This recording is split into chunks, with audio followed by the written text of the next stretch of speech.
اس کے لیے ایسے سراغ رساں اعلیٰ ٹریکنگ ڈیوائس کی ضرورت ہے جس کو کارڈ میں ڈالا جا سکے اور متعلقہ فرد زمین میں جہاں بھی موجود ہو اس کارڈ کے ذریعے اس کا صحیح محل وقوع جانا جا سکے۔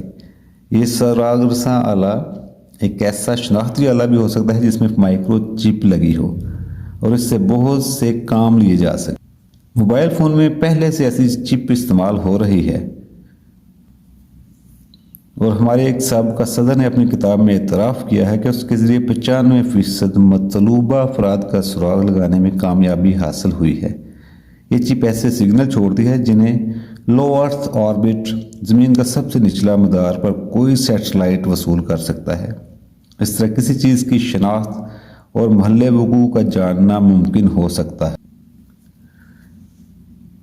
اگرچہ یہ افسانہ سا لگتا ہے مگر یہ ایک حقیقت بنتی جا رہی ہے کیونکہ اس وقت تقریباً 48 گلوبل پوزیشننگ سیٹلائٹس مدار میں موجود ہیں جو کہ امریکہ اور اس کے اتحادیوں کے زیر استعمال ہیں۔ یہ سیٹلائٹس آنے والے سگنلز پر عمل کرنے اور سگنلز دینے والے آلے کی طرف صحیح انفارمیشن پہنچانے کی صلاحیت رکھتے ہیں۔ فی الوقت یہ تکنیک ٹینکوں، بحری جہازوں، طیاروں یا دستی آلات موبائل، لیپ ٹاپ میں استعمال ہو رہی ہے۔ اگلا اقدام یہ ہو سکتا ہے کہ ایسے آلات متعارف کرائے جائیں جو ہر ایک فرد پر سورس سگنل پیدا کریں۔ حال ہی میں ایک قسم ان آلات کی خاص طور پر بنائی گئی ہے۔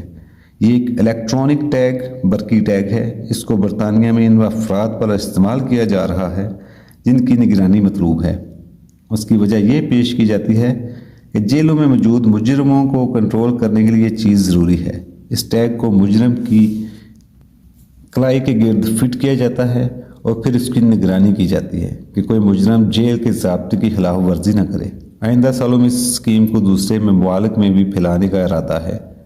13 نومبر 1997 میں روزنامہ ٹیلی گراف کے ایک آرٹیکل میں برطانیہ کے ہوم سیکرٹری جیک سٹرا نے بیان دیا، پچھلے چند سالوں میں لوگوں کے اعتماد کی وجہ سے الیکٹرانک ٹیگ بہت تیزی سے پروان چڑھی ہے۔ اس میں کوئی شبہ نہیں کہ اس میں یعنی ٹیگنگ کی اسکیم میں ترقی کی وسیع صلاحیت موجود ہے، یعنی لوگوں کو اپنی دیکھنے والی ایک اکلوتی آنکھ کے نیچے رکھ کر محض پوری دنیا کو کنٹرول کرنے کے منصوبوں کو آگے بڑھا سکتے ہیں، اور یہ کام کسی بھی ایسے ذریعے سے کر سکتے ہیں جو اس ضرورت کو پورا کرے۔ اللہ پاک ہم سب کو اپنی امان میں رکھے، اپنا بہت سارا خیال رکھیے گا۔ آپ کی دعاؤں کا طالب۔ اللہ حافظ۔